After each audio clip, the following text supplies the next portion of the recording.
दोस्तों 18 अक्टूबर 2004 रात के करीब 9 बजे तमिलनाडु के धर्मपुरी जिले के पापी रेड्डीपट्टी गांव के पास एक सुनसान जंगली रास्ता। एक एम्बुलेंस धीरे धीरे आगे बढ़ रही थी। अंदर बैठा था भारत का सबसे खूंखार अपराधी, जिसे 20 साल से कोई पकड़ नहीं पाया था।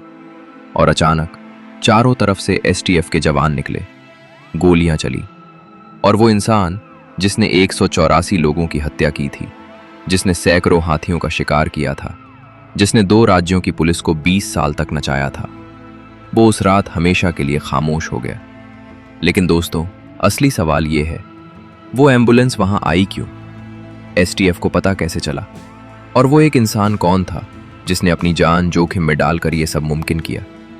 आज की कहानी उसी इंसान की है, लेकिन वीरप्पन को समझने के लिए हमें थोड़ा पीछे जाना होगा। कर्नाटक और तमिलनाडु की सीमा पर फैले मलाई महादेश्वर और सत्यमंगलम के घने जंगल।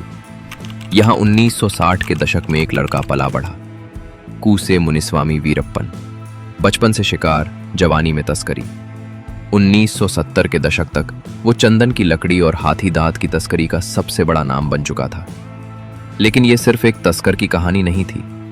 वीरप्पन के पास था घना जंगल, वफादार गिरोह और स्थानीय लोगों का डर। तीनों मिलकर उसे अजेय बनाते थे। दोस्तों, 1987 से 2004 के बीच वीरप्पन ने 184 हत्याएं की। ये सरकारी आंकड़ा है। इनमें पुलिस वाले थे, वन रक्षक थे और वो आम लोग थे जिन पर उसे मुखबिर होने का शक था।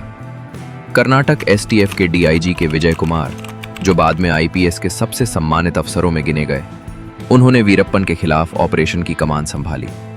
लेकिन जंगल वीरप्पन का घर था। हर बार एसटीएफ पहुंचती, वो गायब हो जाता।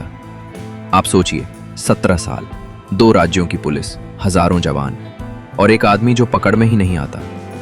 ये कोई फिल्म का डायलॉग नहीं था, ये भारत की सबसे शर्मनाक विफलता थी। 2004 में एसटीएफ ने एक नई रणनीति अपनाई। जंगल के बाहर से नहीं, जंगल के अंदर से वीरप्पन को तोड़ना होगा। और तब सामने आया एक नाम, एक साधारण इंसान, सेंगोडी, वीरप्पन के करीबी गिरोह से जुड़ा एक स्थानीय आदमी। एसटीएफ ने उस पर भरोसा किया, उसे तैयार किया, और सेंगोडी ने वो काम किया जो हजारों जवान 17 साल में नहीं कर पाए। उसने वीरप्पन तक एक संदेश पहुंचाया कि एक बड़ा नेता उससे मिलना चाहता है।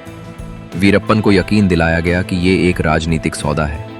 उसे एक एम्बुलेंस में बिठाकर लाया जाएगा ताकि पुलिस को शक न हो। वीरप्पन मान गया।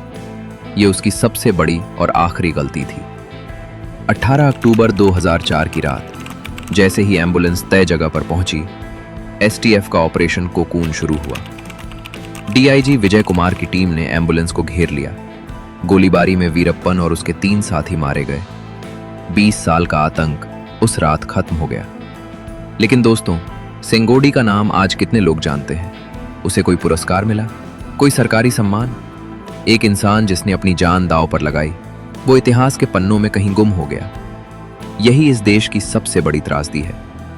दोस्तों, जंगल में शेर को मारना आसान नहीं होता, लेकिन उसे उसकी मान से बाहर निकालना, वो असली बहादुरी है। भारत हमेशा याद रखता है